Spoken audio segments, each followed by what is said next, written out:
আজকে আমরা যাচ্ছি কৃষ্ণনগর বারোদোল মেলাতে। তো এখন বাজে 5:20 মতো।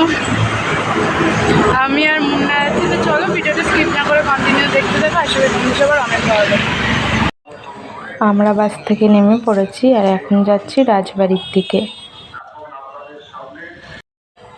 এই যে চলে এসেছি রাজবাড়িতে। তোমরা কে কে কৃষ্ণনগর বারোদোল মেলায় এসেছো সেটা কিন্তু অবশ্যই জানাবে। এই পাশ দিয়ে আসো।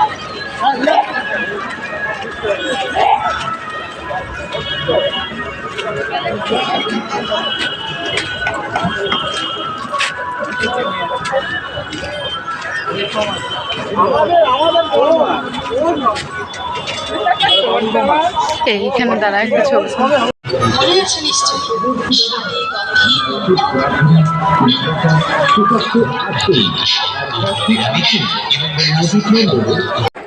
প্রথমে ঢুকেই আমরা এই দোকান থেকে একটা জলের বোতল নিয়ে নিয়েছি আর জল টল খেয়ে এখন মেলায় এই যে ঘুরবো।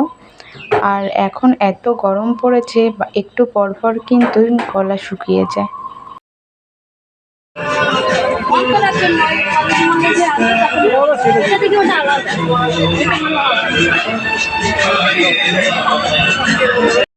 এই দোকানটায় কিন্তু দেখো কত রকমের খাবার সাজানো।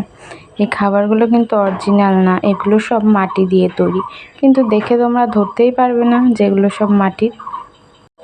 আর মেলার ভেতরে এত গরম লাগছিল, মানে বলার মতো না, ঘেমে একদম অস্থির হয়ে যাচ্ছিলাম।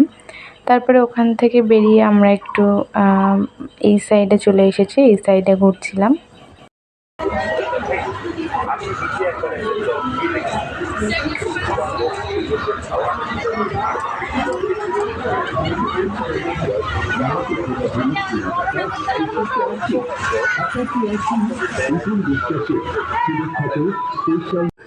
আমার কিন্তু নাগরদোলনায় চড়তে বেশ ভালো লাগে, কিন্তু মুন্না চড়তে পারে না, ওর মাথা ঘোরায়।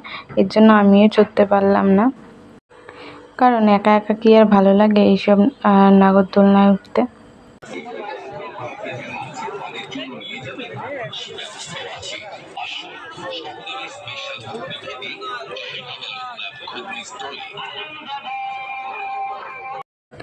এই দোকানটায় কিন্তু সব রকম বাসনপত্র পাওয়া যাচ্ছিল।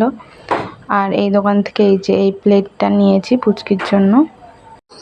আরও অনেক কিছু কেনাকাটি করেছি, কিন্তু সেগুলো কিছুই তোমাদের সাথে শেয়ার করা হয়নি।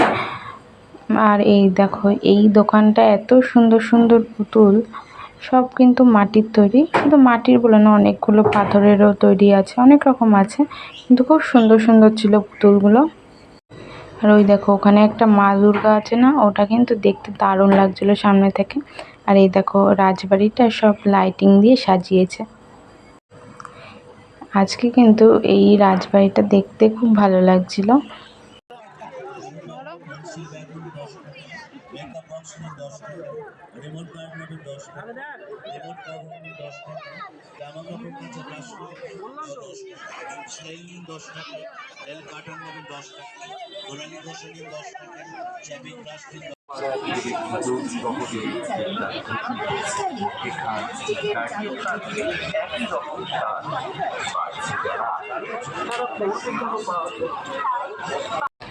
আর এই দোকান থেকে খেয়েছিলাম ঘুগনি।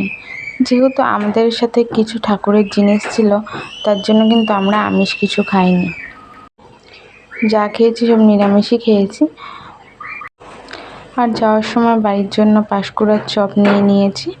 তো চলো আজকের ভিডিওটা এইটুকুনি থাকলো। ভিডিওটা প্লিজ একটা লাইক করে দিও।